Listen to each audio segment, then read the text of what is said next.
Hello అండి, అందరికీ నమస్కారం. ఈరోజు మనం వలివేటి నాగచంద్రావతి గారు రచించిన ఎవరిది అదృష్టం అనే ఓ చక్కటి కథను విందాం. ఇక కథలోకి వెళ్ళబోయే ముందు మీకు ఒక చిన్న రిక్వెస్ట్. మీకు గనక మా వీడియోస్ నచ్చినట్లయితే లైక్ చేయండి, షేర్ చేయండి. మరిన్ని ఇంట్రెస్టింగ్ కథల కోసం మా ఛానల్ని తప్పకుండా సబ్స్క్రైబ్ చేసుకోండి. ఇక కథలోకి వెళ్దాం. పెళ్లివారి దగ్గర సెలవు తీసుకొని కళ్యాణ మండపం బయటకు వచ్చాడు విశ్వనాథం. అప్పటికే పార్కింగ్ ప్లేస్ నుంచి కారు తీసుకువచ్చి ఎంట్రన్స్ మెయిన్ గేట్ ముందు ఉంచాడు మాధవరావు. విశ్వనాథాన్ని చూడగానే డోర్ తెరిచి స్నేహితుణ్ణి చిరునవ్వుతో లోనికి ఆహ్వానించాడు. విశ్వనాథం ఎక్కి కూర్చోగానే కార్ స్టార్ట్ చేశాడు. నిన్నిలా కలుసుకోవటం నాకు చాలా ఆనందంగా ఉందిరా విశ్వం. ఈ మాటలు ఫార్మాలిటీగా ఎంతమందితోనో చెప్పుంటాను, కానీ ఈసారేరా మనస్ఫూర్తిగా అంటున్నది. విశ్వనాథం భుజం మీద చెయ్యేసి ఆత్మీయంగా అన్నాడు మాధవరావు. మాధవరావు చేతిని తన చేతిలోకి తీసుకుని మృదువుగా ఒత్తాడు విశ్వనాథం. నాకు తెలుసు అన్న భావాన్ని వ్యక్తం చేస్తూ. తన ఊరి ప్రెసిడెంట్ గారి అబ్బాయి పెళ్లి ఇక్కడ, ఓ మిలిటరీ ఆఫీసర్ గారి కూతురుతో. ప్రెసిడెంట్ గారి బలవంతం మీదన మగపిల్లివారితో కలిసి ఇక్కడికి వచ్చాడు. సిటీకి ప్రయాణం అనగానే మాధవరావు గుర్తుకొచ్చాడు. బాల్యం నుంచి ఓ వయసు వచ్చేదాకా తన మనసుకి అతి దగ్గరగా వచ్చిన మిత్రుడతను. కాలం తమని దూరం చేసిన ఆ చెలిమి తాలూకు కమ్మదనం మరుపుకు రాలేదు ఇంతవరకు. వచ్చే ముందర పాత డైరీలన్నీ వెతికి మాధవరావుకి ఫోన్ చేశాడు బహుమాట పడుతూ. నేను చూడాలనుందిరా మాధవ. మన ఊరి పక్క ఉన్న టౌన్ తప్ప మరో ప్రదేశం ఎరిగినవాణ్ణి. ఆ మహానగరం నిన్ను వెతుక్కుంటూ రాలేను. వీలైతే కళ్యాణ మండపానికి నువ్వోసారి రాగలవా అని. తను చెప్పిన టైం కంటే ముందే పెళ్లి మండపంలో వాళ్లాడు తన స్నేహితుడు. ఓపిగ్గా తను వచ్చే వరకు కాచు కూర్చున్నాడు. కారెక్కించి తన ఇంటికి తీసుకెళ్తున్నాడు. 60 రకాల పదార్థాలతో తిన్న పెళ్లి భోజనంతో కాదు, మిత్రుడు అభిమానంతో కడుపు నిండిపోయింది విశ్వనాథానికి. మన చిన్నతనం రోజులు గుర్తున్నాయారా విస్సు అడిగాడు మాధవరావు ఆలోచనల్లో ఉన్న విశ్వనాథాన్ని కదిలించి. మరిచిపోయే కాలమాది మంద్రస్వరంతో అన్నాడు విశ్వనాథం. ఇద్దరి మనసుల్లోనూ చిన్ననాటి తీపి జ్ఞాపకాలు, ఆ పల్లెటూరు, ఆ వీధిబడి, తమ చెలిమి, జతగా చేసిన అల్లర్లు అలలు అలలుగా మెదిలాయి. ఆ జ్ఞాపకాలని తిరుగు తోడుకుంటూ ఆ పునశ్చరణలోని మధురిమని ఆస్వాదించటంలో సమయం ఎలా గడిచిందో ఇద్దరికీ తెలియలేదు. ఇల్లొచ్చేసింది.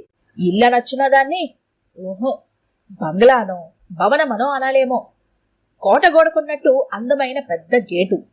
హారన్ కొట్టగానే గేటు బార్లా తెరిచి సెల్యూట్ చేసి పక్కకు తప్పుకున్న వాచ్మ్యాన్. సరాసరి పోర్చుకోలో ఆగిన కారు.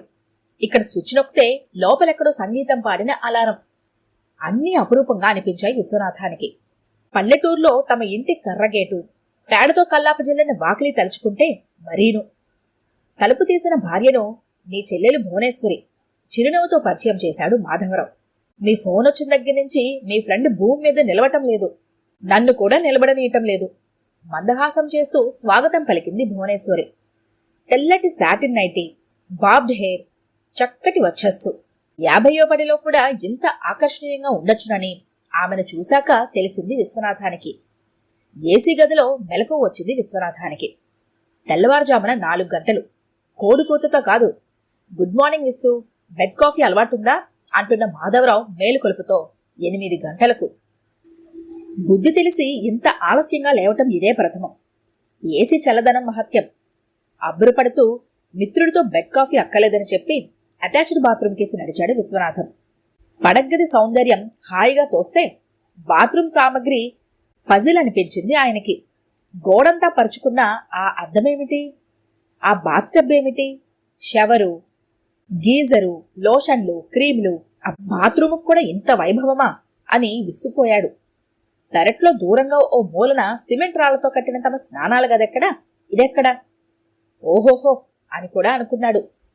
ఆ ఒక్కసారే కాదు, ఎన్నో అత్యాధునిక సదుపాయాలున్న వాళ్ల వంటగది. అదే కిచెన్ని చూసినప్పుడు కళాత్మకంగానే కాదు, ఖరీదైన అలంకారాలున్న డ్రాయింగ్ రూమ్ ని చూసినప్పుడు మరీ మరీ ముగ్ధుడైపోయాడు ఆయన. ఆ హాలు ఊరంత ఉంది. హాల్లో ఆ ఉయ్యాల బల్ల 1,00,000 రూపాయలట. ఆ ఊగే కుర్చీ, ఆ సోఫా సెట్టు కూర్చుంటే అడుగు లోతు పూలగుట్టల్లోకి దిగిపోతున్నట్టు ఉంది. అవెన్ని లక్షలు చేస్తాయో. ఇల్లంతా పాలరాయి. ఇంటి ముందు 2 కార్లు, ఇంటి చుట్టూ గార్డెను. ఇన్ని అమర్చుకోవాలంటే ఎంత సంపాదించాలి, దానికి ఎంత కష్టపడి ఉండాలి. తెగ ముచ్చటపడిపోయాడు విశ్వనాథం. స్నేహితుడి ప్రయోజకత్వానికి. బ్రేక్ఫాస్ట్కి అప్పటికప్పుడు బ్రెడ్ స్లైస్ని టోస్ట్ చేసి నైస్గా నైఫ్తో బటర్ అప్లై చేసి పింగాని ప్లేట్లో పెట్టి జామ్ వేసి భర్తకి విశ్వనాథానికి ఇచ్చింది భువనేశ్వరి. ఒళ్ళు అలవకుండా, కట్టిన బట్ట నలక్కుండా అంత నీటుగా, అంత టేస్ట్గా పలహారం తయారైపోవడం తెగ నచ్చేసింది విశ్వనాథానికి. 10 గాగుల్స్, హై హీల్స్ తయారైపోయింది భువనేశ్వరి. సారీ అన్నయ్య, నాకు కూడా మీతో స్పెండ్ చేయాలనే ఉంది, కానీ నేను ఇవాళ తప్పకుండా అటెండ్ అవ్వాల్సిన బోర్డు మీటింగ్ ఉంది. తొందరగా రావడానికి ట్రై చేస్తాను, సరేనా? Bye, see you. విశ్వనాథం నొచ్చుకోకుండా క్షమాపణలు చెప్పేసి వెళ్ళిపోయింది. నేను మాత్రం నా ప్రోగ్రామ్స్ అన్ని క్యాన్సిల్ చేసేయమని మా ఆఫీస్కి ఫోన్ చేశానురా విస్సు. ఈ 2 రోజులే నిన్ను వదిలిపెట్టను చెప్పాడు మాధవరావు. కృతజ్ఞతగా చూశాడు విశ్వనాథం. మర్నాడు భువనేశ్వరి కూడా ఇంట్లోనే ఉండిపోయింది. భార్యాభర్తలిద్దరూ ఆ రోజంతా విశ్వనాథానికి పూర్తి కంపెనీ ఇచ్చారు. ఉదయాన్నే భువనేశ్వరి సింపుల్గా వెజిటబుల్ పులావ్, టమాటో సూప్ తయారు చేసింది. బ్రేక్ఫాస్ట్ చేసేటప్పుడు మాధవరావు తాము విడిపోయిన దగ్గర నుంచి ప్రారంభించి తన చదువు, ఆ తర్వాత అంది వచ్చిన అవకాశాలు, పైపైకి ఎగిసిన తన అంతస్తు క్లుప్తంగానే అయినా దాపరికం లేకుండా చెప్పుకొచ్చాడు. ఆ పైన కాలేజీ రోజుల్లో భువనేశ్వరితో పరిచయం, ప్రణయం, పరిణయాలను మధ్య మధ్య భువనేశ్వరి విసిరే చెనుకులకు తన చెలోక్తులు జోడిస్తూ రసవత్తరంగా వివరించాడు. విశ్వనాథాన్ని ఆకర్షించనివి ఆ విశేషాలు కాదు, ఆ దంపతుల అన్యోన్యత. ఇంకా ప్రేమికుల్లానే ఉన్నారు వాళ్ళు, నవ్వుకుంటూ జోక్స్ వేసుకుంటూ. చాలా ఆశ్చర్యంగా ఉంది ఆయనకి. ఆయన ఇల్లాలు మేనమామ కూతురే. ఇప్పటికీ ఆయన చూడగానే భుజం చుట్టూ చెంగులాక్కుంటుంది మరి. ఆ రోజు మధ్యాహ్నం భోజనాలయ్యాక కంప్యూటర్కి వెబ్కామ్ కనెక్ట్ చేసి విశ్వనాథాన్ని అమెరికాలో డాక్టర్గా ఉన్న కొడుకు దగ్గరికి, కెనడాలో రీసెర్చ్ చేస్తున్న కూతురు దగ్గరికి తీసుకెళ్లాడు. వాళ్లతో మాట్లాడించాడు. అల్లుణ్ణి కోడల్ని పరిచయం చేశాడు. మనమలతో హాయ్ చెప్పించాడు. అనుకున్న వెంటనే మీటి నొక్కితే చాలన్నమాట. పిల్లల్ని చూసుకోవచ్చు, ఎదురుబొదురు కూర్చుని మాట్లాడుకోవచ్చు. దగ్గర లేరన్న చింతేముంటుందిగా. అరటిపండు ఒలిచి అరచేతిలో పెట్టుకున్న చందాన జీవితాన్ని ఇంత సమర్థంగా మలుచుకోగలిగిన తన స్నేహితుడి వంక ప్రశంసంగా చూశాడు విశ్వనాథం. ఆ రాత్రికి తిరుగు ప్రయాణం. భార్యాభర్తలిద్దరూ స్టేషన్కి వచ్చారు. ట్రైన్ కదిలేదాకా అవి ఇవి మాట్లాడుకుంటూ ఉన్నారు ముగ్గురు. సిగ్నల్ పడింది. కిలోంచి మాధవరావు చెయ్యేందుకొని సెలవు మాధవ అన్నాడు విశ్వనాథం. మంచిది విస్సు అంటూనే హఠాత్తుగా గుర్తొచ్చినట్టు, నన్ను మీ ఇంటికి రమ్మని పిలవనేలేదు నువ్వు అన్నాడు మాధవరావు నిష్ఠూరంగా. ఉలిక్కి పడ్డాడు విశ్వనాథం. సమాధానం కోసం వెతుకుతూ పేలవంగా నవ్వి ఏదో అనబోయాడు. ట్రైన్ కదిలింది. స్టేషన్ వదిలింది రైలు. కార్నర్ సీట్లో కూర్చొని చీకట్లోకి చూస్తూ, ఏమని ఆహ్వానించ నిన్ను మాధవ? ఏమున్నది నా ఇంట్లో? వాకిట్లో మట్టి, పెరట్లో గొడ్లు. విరక్తిగా అనుకున్నాడు విశ్వనాథం. కాని వద్దనుకున్నది జరగకూడదనేమీ లేదుగా. కర్రగేటు తెరుచుకొని ఆ ఇంటి ముంగిట్లోకి అడుగుపెట్టాడు మాధవరావు. గేటు దగ్గర నుంచి ఇంటి ముందున్న మెట్ల దాకా పళ్ళాల నిండా పూలు నింపుకొని ఆహ్వానించడానికి సిద్ధంగా ఉన్న కన్నపిల్లల్లా ఉన్నాయి దారికి 2 పక్కల విరబోసి ఉన్న బంతి చెట్లు. పచ్చమట్టితో అలికిన వాకిలి, కాన్వాసు మీద పేరు తెలియని చిత్రకారినెవరో శ్రద్ధగా చిత్రించినట్టు ఉంది రంగవల్లిక. 4 అడుగులు ముందుకు వేశాడు. ఎదురుగుండా పాతబడిన దిట్టంగా ఉన్న మండువా లోగిలి. పసుపు కుంకుమలు పెట్టిన మండిగంతో పవిత్రంగా కనబడుతోంది సింహద్వారం. ఇంటి ముందున్న వరండాలో కూర్చొని పాలేరు ఏదో చెబుతుంటే వింటున్నాడు విశ్వనాథం. అనుకోకుండా ప్రత్యక్షమైన స్నేహితుని చూసి ఆశ్చర్యంతో, ఆనందంతో తల మునకలయ్యాడు. ఓరి ఓరి, నువ్వేనా అంటూ మాటలు పెగిలినంత సంభ్రమంతో ఎదురు వెళ్లి పొదవు పట్టుకుని మిత్రుని వరండా మెట్లెక్కించాడు. ఏదో కంగారు, చెప్పా చేయకుండా దర్శనమిచ్చిన ఈ అతిథి దేవుణ్ణి ఏ ఆసనం మీద ఆసీనును చేయటమ్మా అని. ఈ లోపల మాధవరావు గుమ్మం పక్కనే వేస్తున్న సింహాసనం లాంటి పాతకాలం వాలుకుర్చీలో కూర్చుంటూ, ఇది మీ నాన్నగారిది కదూ, చిన్నప్పుడు దీనిలో కూర్చోవాలని మహా కోరికగా ఉండేది సుమా అన్నాడు హాయిగా నవ్వుతూ. అప్పటికి స్థిమితపడి కుశల ప్రశ్నలు వేశాడు విశ్వనాథం.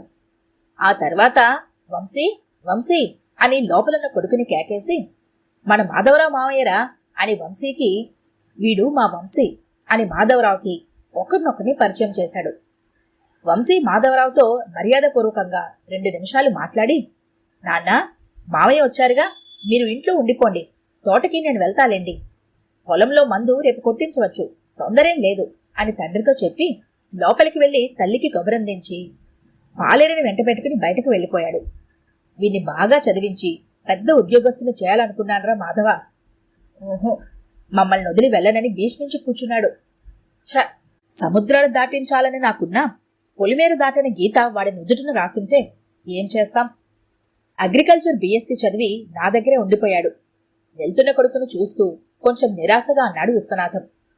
సరిగ్గా అదే సమయానికి నువ్వింట్లోనే ఉండు నాన్న, నే పనులన్నీ చేసుకొస్తాగా అని సమయానికి అందాసరా అయ్యే కొడుకు అందుబాటులో ఉండటం ఎంత భాగ్యం అనుకుంటున్నాడు మాధవరావు. విశ్వనాథం మాటలు విని నవ్వుకున్నాడు. ఇంతలో మంచినీళ్ళ గ్లాసు తీసుకుని వచ్చింది విశ్వనాథం భార్య సుమతి. నేత చీర, పసుపు రాసిన మొహం, కుంకుమ బొట్టు, భుజం చుట్టూ కొంగు, సౌమ్యమైన చూపు, పార్వతీదేవిలా ఉంది. నమస్కారం చేశాడు మాధవరావు. పరిచయాలు పరామర్శలు పూర్తయ్యాయి. ఇక్కడే కూర్చోబెట్టేశారేమిటి? లోపలికి రండి, పలహారం చేదురుగాని భర్తని హెచ్చరించి వెళ్ళింది సుమతి. పద, మిగతా వాళ్ళని కూడా చూద్దువుగాని లోపలికి దారి తీస్తూ అన్నాడు విశ్వనాథం. సావడి వెనకాలున్న వంటింట్లోంచి ఆడపిల్లల నవ్వులు కబుర్లు వినబడుతున్నాయి. విశ్వనాథం 2 అడుగులు అటుగా వేశాడు.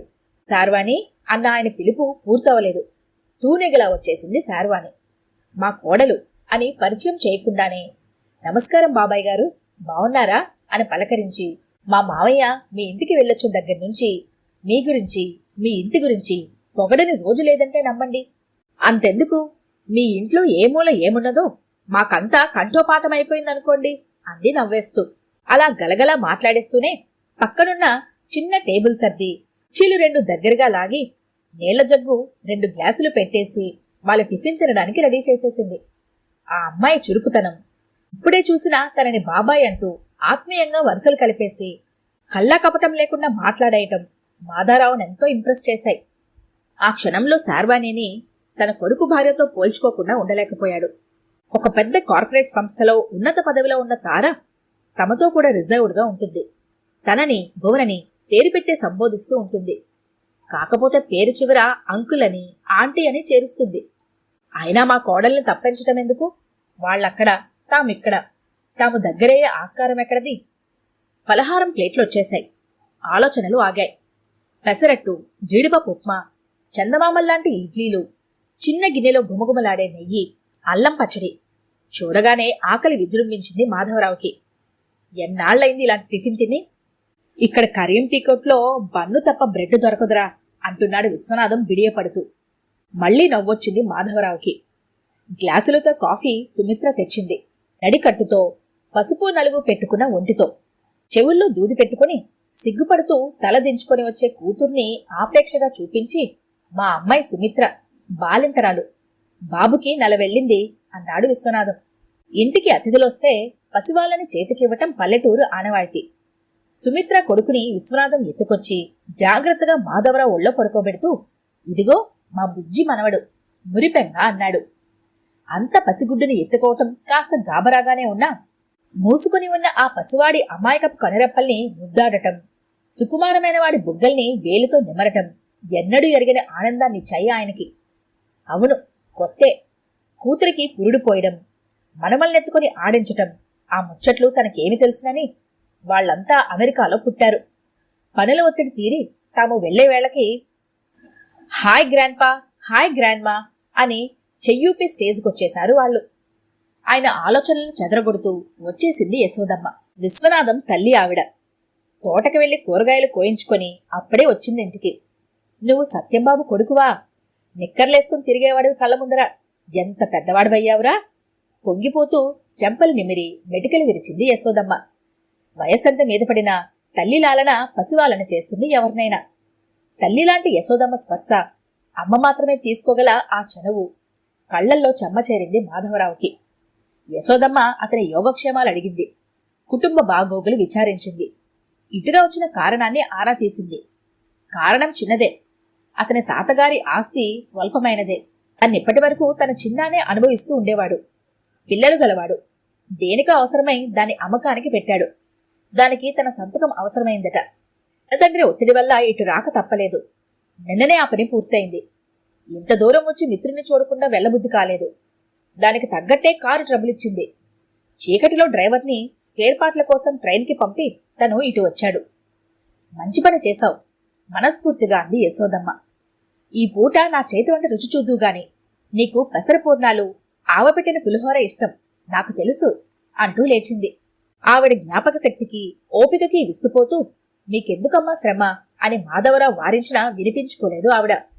చూసావుగా, అదీ వరస, ఒక్క క్షణం ఖాళీగా ఉండదు. అమ్మదే పెద్ద బెంగైపోయిందిరా మాధవ.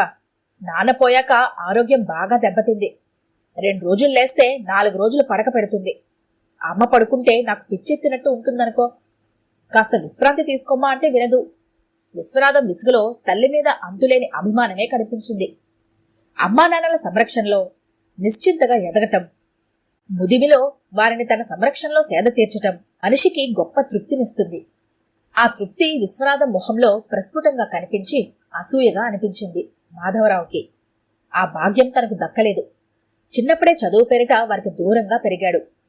తను ఎంబీఏ చేస్తూ అమెరికాలో ఉన్నప్పుడు వారిని పూర్తిగా పోగొట్టుకున్నాడు.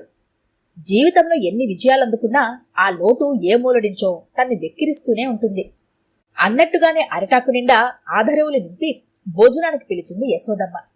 చల్లటి నూతినీళ్లతో కాలు కడుక్కొని వాల్చున్న పీట మీద పాత పద్ధతిలో బాసింపట్ట వేసుకుని కూర్చున్నాడు. ముందున్న ఆకులో అన్నీ తనకిష్టమైనవే. తిని ఎన్నాళ్లు కాదు ఎన్నేళ్లయిందో.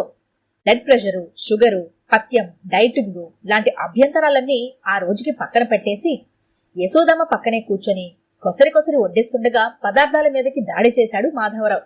పక్కనే కూర్చొని తింటున్న విశ్వనాథం మటుకు ఏం తింటున్నాడో ఏమిటో అంతు పట్టడం లేదు. ఒళ్ళోనేమో మనవరాలు, వీపు మీద ఉప్పు బస్తా ఊగుతూ మనవడు. చేతికి తీసుకున్న ముద్ద నోటిదాకా రానేయటం లేదు వాళ్ళు. పులుసులో ముక్క పెట్టమని ఒకరు, పులిహోరలో జీడిపప్పు పెట్టమని ఒకరు మారాం. అవన్నీ ఏరి వాళ్ళకి మార్చి తినిపించడంతోనే సరిపోతుంటే ఇంకెక్కడ తిండి? అయినా విసుగంటూ కనిపించలేదు విశ్వనాథం మొహంలో. పైగా ఎంతో ఇష్టమైన పని చేస్తున్నట్టు చిరునవ్వు. అతి కమనీయంగా ఉన్న ఆ దృశ్యాన్ని పదే చూడబుద్దయింది మాధవరావుకి.